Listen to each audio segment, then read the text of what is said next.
First, I'll start off with descriptions of all of those involved.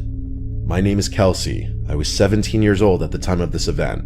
I'm 5'3". My friend Haley's 5'8". My friend Sammy is 5'7". It was March 19th, 2016. I was dog sitting at my mom's friend's house for some extra cash to help me out before going off to college next year.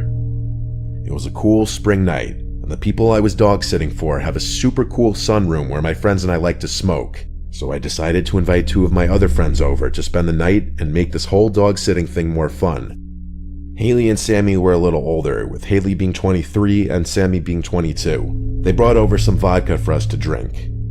We hung out for a couple hours, drinking, smoking, laughing, and catching up. Then we start to get a bunch of phone calls. Now normally this would not be weird, except for the fact that the phone was supposed to be disconnected. We ignore the first couple phone calls, thinking they'll leave a message or a call back in the morning, as it was nearly midnight. The calls were persistent, and we could tell this person was not going to leave us alone until we answered. Sammy decided to answer the phone, and there was a man on the line, claiming to have the owner's wallet at a gas station 25 minutes from the house, which did not make sense. This man insisted that we come pick up the wallet now, which we all found extremely odd. After minutes of this man insisting that it was urgent that we come pick up the wallet, Sammy finally got the man to understand that we were not leaving the house and that we'll get it in the morning. We hung up the phone and all got a weird feeling in our stomachs.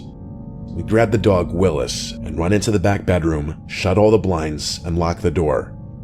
We already have impaired judgment because of the weed and booze. We talk things out and we decide we were just being paranoid and the man was just trying to make sure we get the wallet back to the owner safely. Hours go by of us drinking and smoking some more. Then we decide to watch a funny movie and make some food to calm down and get ready for bed that night. We move from the sunroom to the living room and pop in a DVD. The sunroom is located in between the kitchen and living room of the house and the backyard by the pool. The door in between the pool and the sunroom does not have a lock on it, but the door that's in between the kitchen living room and the sunroom does not have a dog door for Willis to go out back to go to the bathroom. So we all agree that although we were a little spooked by the phone call, we were in a safe neighborhood and Willis would bark if anything were to come to the door. Time creeps by. We were laughing on the couches, Haley and I sitting next to each other on one and Sammy across the room on the other. The clock struck 3 a.m. and that's when things started to get creepy. Remember earlier how we left the lockable door open to the sunroom so that Willis could get outside to pee? That's where he entered from.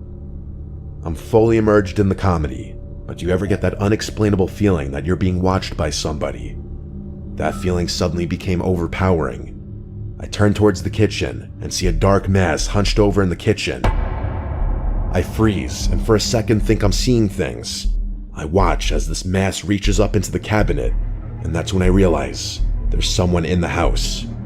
I nudge Haley's side with my elbow and say real quietly, "Haley, I think there's somebody in the house." She looks into the kitchen and screams bloody murder. This dark mass then whips his head around and looks directly at me. We make eye contact, and I felt my entire body tense up. All I could see were his piercing blue eyes contrasting against the orange lamp just below the cabinet on the table. Everything else was covered by his black hoodie, pants, shoes, and gloves. He even wore a ski mask that covered up to his nose and mouth. Sammy then gets up to look at what Haley and I are staring at, and somehow musters up the courage to yell, "Get the fuck out." He calmly closes the cabinet and slowly walks out the sunroom doors. We immediately get up and rush to the corner of the room farthest from where he was crouching and call 911. They arrive 3 minutes later and search the entire apartment, take our statements, and sit outside the house for the rest of the night to see if the intruder would come back. The 3 of us did not stick around long enough to see if he would. We leave our booze, weed, and my car all at the house with the cops and the dog and head home. We come back the next day to find clothes all throughout the house messed with, and crumbs by the doggy door, understandably so Willis wouldn't bark at whoever came in. To this day, we still have no idea who called us and or who came into that house. I have not been back since.